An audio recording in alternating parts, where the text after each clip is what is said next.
Hello, Bachu. Let's read our question. Our question says that in the following three tables, information regarding qualitative analysis of anion is given. Column 1 presents all the anions, column 2 has some information about the reactions, and column 3 has the information about the possible product formation. Okay. Now my question asks that select the only incorrect option. मुझे इन चारों में से A, B, C and D में से जो भी incorrect option है वो चुनना है. क्वेश्चन को अटेम्प्ट करने से पहले एक बार हम सारे कॉलम्स की स्टडी कर लेते हैं. हमारा कॉलम 1 में हमारे पास चार नाइन्स है, sulphide, chloride, nitride, bromide. Column 2 में जो 1 है वो है रिएक्शन विद AgNO3. सेकंड जो है वो है pungent smelling product with concentrated H2SO4.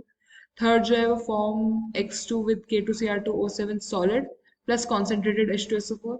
And fourth है रिएक्शन विद नाइट्रेट एक्वस.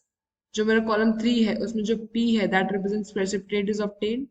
जो Q है that represents product is coloured gas. जो R है it represents product formed is soluble in excess ammonia, NH3 is ammonia. And जो मेरा S है that is product gives blue color with starch iodide solution. Let's start solving this question. इस question को solve करने से पहले जो की कॉन्सेप्ट हमें इस क्वेश्चन का पता होना चाहिए, जिसके बिना ये क्वेश्चन जो है वो सॉल्व नहीं हो पाएगा, that is of qualitative analysis.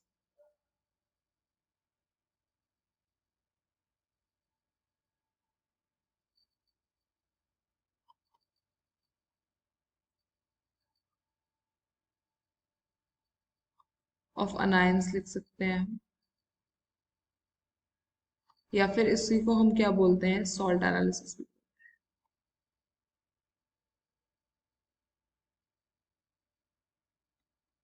Okay, तो ये हमारे इस क्वेश्चन का की कॉन्सेप्ट है. अब इन क्वेश्चंस को अटेम्प्ट करने के लिए हमको हर एक ऑप्शन को सिंगली अप्रोच करना पड़ेगा एंड देखना पड़ेगा कि इनमें से कौन सा कॉम्बिनेशन गलत है. So let's start doing it. हम पहले सबसे पहले ए ऑप्शन से स्टार्ट करते हैं. मेरा ए ऑप्शन कहता है कि आप थर्ड वाला एनाइन लीजिए, सेकेंड वाली रिएक्शन कंडीशंस लगाइए एंड देखिए कि क्या ये जो क्यू वाली कंडीशन से सेटिस्फाई होती है या नहीं. तो मेरा थर्ड पे एनाइन कौन सा है, नाइट्राइड, NO2 माइनस. सेकेंड क्या है, it should give a pungent smelling product with concentrated H2SO4. Let's see. इसकी रिएक्शन अगर मैं कराऊं concentrated H2SO4 के साथ,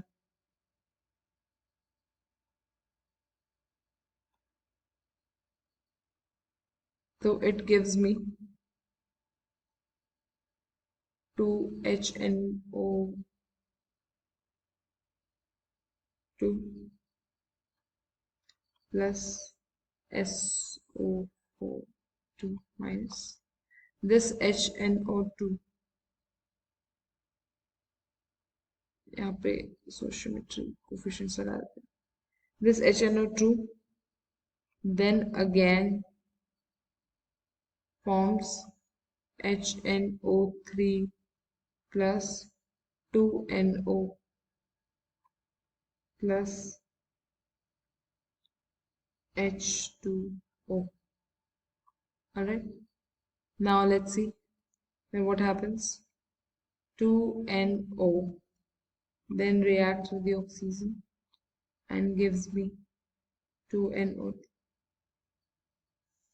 This NO2 is my pungent smelling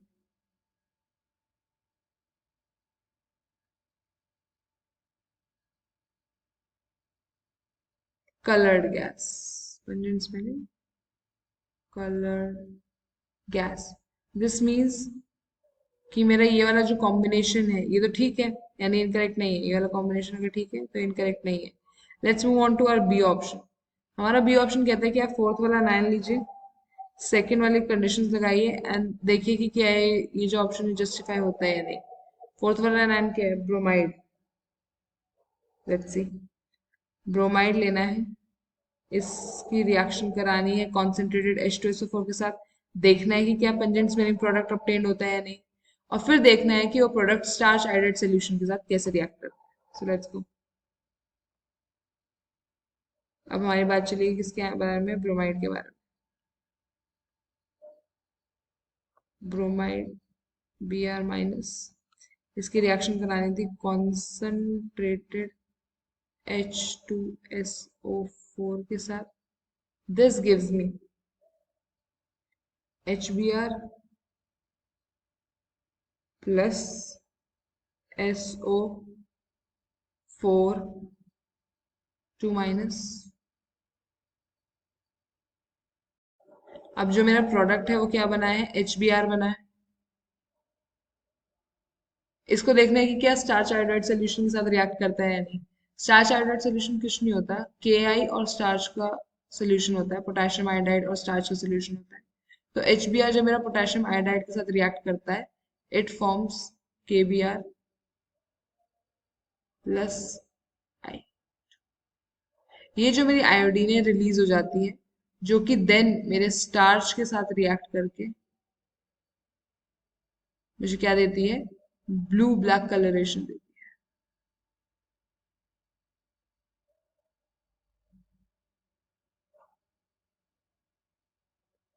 जो कि मुझे क्या देती है, ब्लू ब्लैक कलर देती है. सो मेरा जो ऑप्शन बी है वो भी क्या हो गया है, ठीक हो गया. मतलब ठीक बात बोली है इसने. ऑप्शन बी भी ठीक है. Let's move on to option C. Option C क्या कहता है, दैट सेकंड वाला 9 लीजिए, फोर्थ वाली कंडीशन लगाइए और देखिए कि क्या ये वाली जो इक्वेशन है ये ठीक है भी या नहीं. तो लेट्स मूव. जो मेरा सी सेकंड वाला 9 है वो कौन सा है, क्लोराइड. क्लोराइड को क्या कराना है, रिएक्शन विद लेड नाइट्रेट कराना है और देखना है कि प्रेसिपिटेट ऑब्टेन होता है या नहीं. तो चलिए करके देखते हैं.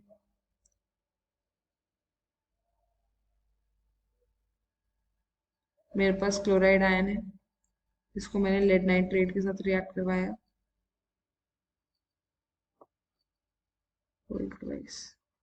This gives me PbCl2 plus 2NO3 minus 2. ये मेरा पीपीटी फॉर्म करता है. This is my precipitate. ये प्रेसिपिटेट आउट हो जाता है. ये जो सोल्यूशन है PbCl2 है इसका, ये प्रेसिपिटेट आउट हो जाता है. तो जो मेरा ये भी कंडीशन है भी क्या हुई है, ठीक हुई है.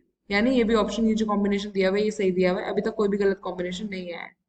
Let's move on to our option D.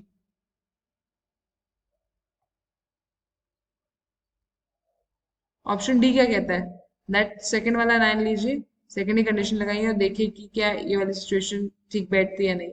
Second 9 क्या है, क्लोराइड. क्लोराइड को मेरे को किससे रिएक्ट कराना है, कॉन्सेंट्रेटेड H2SO4 के साथ, और देखना है कि जो प्रोडक्ट है वो ब्लू कलर देता है क्या स्टार्च आयोडाइड सोल्यूशन के साथ. So let's go. मेरे पास क्लोराइड आयन है, इसको मैंने रिएक्ट करवाया कॉन्सेंट्रेटेड H2SO4 के साथ.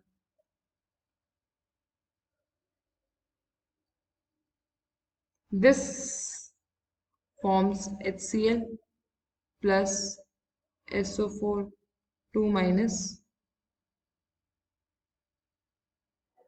तो ये जो HCl है ये मेरा KI के साथ रिएक्ट नहीं करता. ये रिएक्ट नहीं करता है तो स्टार सोल्यूशन जो है वो ब्लू ब्लैक भी नहीं होता है. तो जो मेरा ये वाला कॉम्बिनेशन है ये गलत आया है. तो जब मेरा क्लोराइड आयन जो है वो रिएक्ट कर रहा है तो क्या बना रहा है, HCl और ये HSO4 माइनस है बस. तो जब ये बनाता है तो ये क्या करता है, ये इसके साथ रिएक्ट नहीं कर रहा है. जो पोटेशियम आयोडाइड सोल्यूशन है और उसके बाद जो स्टार सोल्यूशन है ये उसके साथ रिएक्ट नहीं कर रहा है. इसलिए जो मेरा डी ऑप्शन है, ये जो मेरी कॉम्बिनेशन है ये इनकरेक्ट हो गई है और मुझसे इनकरेक्ट कॉम्बिनेशन ही पूछा गया था. तो मेरे से जो इनकरेक्ट ऑप्शन है वही पूछा गया था. तो मेरा जो ऑप्शन है वो क्या बन जाता है, D is my correct option. D second, यानी क्लोराइड आयन जब आपने लिया. देखिए इन क्वेश्चन को सॉल्व करने के लिए आपको बहुत थरो नॉलेज होनी चाहिए क्वालिटेटिव एनालिसिस की, प्रैक्टिकल नॉलेज होनी चाहिए, इन हैंड एक्सपीरियंस होना चाहिए, तभी आप ये क्वेश्चन सॉल्व कर पाएंगे. आई होप आपको ये क्वेश्चन समझ में आया हो. I hope you understood it well. Best of luck.